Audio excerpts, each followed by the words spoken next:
Assalamualaikum warahmatullahi wabarakatuh. Perkenalkan, nama saya Muhammad Sandi dengan NIM B30124061. Saya kelas B, program studi antropologi. Sebelumnya, saya akan menjelaskan kembali rangkuman saran dan kritikan pada cerita tersebut. Cerita di atas adalah sebuah monolog yang ditulis dalam bahasa informal dan santai, menggambarkan pikiran dan pernyataan-pernyataan yang muncul dalam benak tokoh utama tentang kehidupan,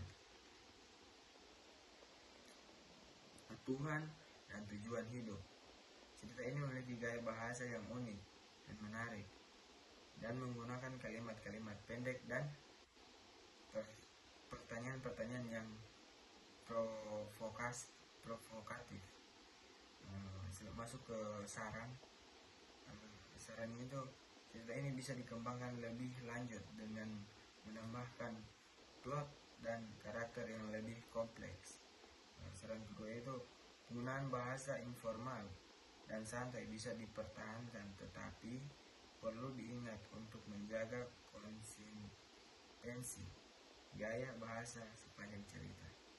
Saran ketiga itu, pertanyaan-pertanyaan yang diajukan dalam cerita ini bisa dijadikan sebagai titik awal untuk eksplorasi tema-tema yang lebih dalam seperti makna hidup, tujuan hidup, dan hubungan antara manusia dengan Tuhan atau Allah. Masuk ke kritikan. Kritikan yang pertama itu, cerita ini masih terkesan seperti kumpulan pertanyaan dan pemikiran yang belum terstruktur dengan baik.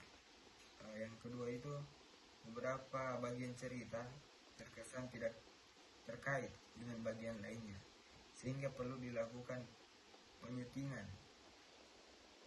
untuk meningkatkan koherensi cerita. Meskipun cerita ini memiliki gaya bahasa yang unik, namun beberapa bagian terkesan terlalu kasual dan tidak sesuai dengan standar penulisan yang baik.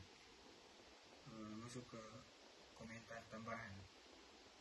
Cerita ini memiliki potensi untuk menjadi sebuah karya yang menarik dan mendalam jika dikembangkan lebih lanjut dengan struktur yang lebih baik dan eksplorasi tema yang lebih mendalam. Mungkin begitu saja tugas rangkuman saran dan kritikan pada cerita yang tadi saya tonton. Saya akhiri, wassalamualaikum.